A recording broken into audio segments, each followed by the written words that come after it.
ఏదైనా ఆట ఆడుతున్నప్పుడు ఒకరుంటారు ఎవరైతే గెలవాలని ఆడుతూ ఉంటారు, ఇంకొకళ్ళు ఉంటారు ఓడిపోకూడదని ఆడుతూ ఉంటారు. అదేంటి రెండు ఒకటే కదా అని అనుకుంటున్నారు. రెండు ఒకటే అంటారా? గెలవడానికి ఆడటానికి ఏంటి, వాట్ ఈస్ ద డిఫరెన్స్? గెలవడానికి ఆడే వాళ్ళు చాలా ధైర్యంగా ఉంటారు, ఎనర్జీతో ఆడతారు, ఏదైనా రిస్క్ తీసుకోవాలంటే కూడా తీసుకుంటారు. వారికి ఉన్న వీక్నెస్ కాకుండా వారి స్ట్రెంగ్స్ ని, వారి బలాన్ని ఎక్కువ వాళ్ళు ఫోకస్ చేస్తారు. వాళ్ళకు ఒక గమ్యం ఉంటుంది, వాళ్ళకు ఒక గురి ఉంటుంది, ఆ గురి వైపే వెళ్తూ ఉంటారు. ఓడిపోకుండా ఉండాలనుకున్న వాళ్ళు, నేను ముందుకెళ్ళినా పర్లేదు, వెళ్ళకపోయినా పర్వాలేదు, నేను ఇక్కడున్నా పర్వాలేదు, కానీ నేను ఓడిపోకూడదు, నేను పెద్దగా రిస్క్ తీసుకోదలుచుకోలేదు, నేను ఎందుకంటే ఓడిపోవాలనుకోవట్లేదు, నేను ఎక్కువ ధైర్యంగా నేను ముందు అడుగు ఏదో నాకు తెలియని విషయాల్లో చేతులు పెట్టను, ఎందుకంటే నేను ఓడిపోవాలనుకోవట్లేదు.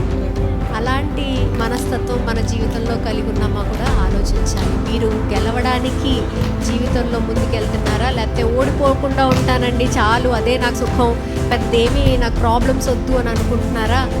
అక్కడే ఉండిపోతారు. పెద్ద ముందుకు వెళ్ళరు, వెనక్కి వెళ్ళరు, అక్కడే ఉండిపోతున్నారు. Mind set is very important. What kind of a mindset are you carrying today?